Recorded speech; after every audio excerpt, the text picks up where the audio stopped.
Few people like to think about death. Often, we simply drive by a cemetery and never really take a moment to think of the lives of the people buried there, to consider the fact that each of the stone markers before us represents a once living, breathing person, every one with a story to tell, a story that we might never know, and yet we know it intimately because it is our shared story and struggle as human beings. It's not easy to think about the dead, and yet burying the dead is one of the 7 corporal works of mercy that we're called to do. We're called to remember those who came before us, to honor the lives of those who've accompanied us in our own lives.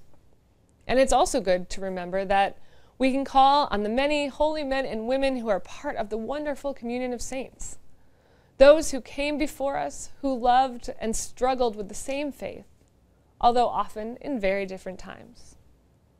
These are men and women who also have been inspired by Christ's life and love, which tells us that death is not something we need to fear.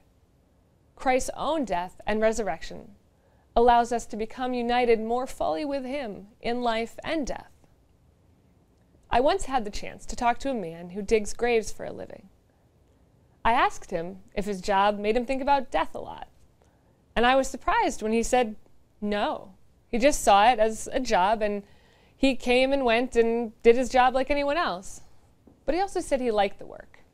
You dig in, he said, and then you have some time to relax and enjoy the beauty around you as people come and go.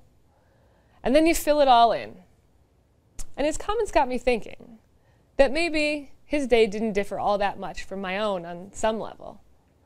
We dig in, people come and go, we try to relax and enjoy the beauty around us and do our work well. And in the end, we just hope we've done what was asked of us and filled up our days as best we can.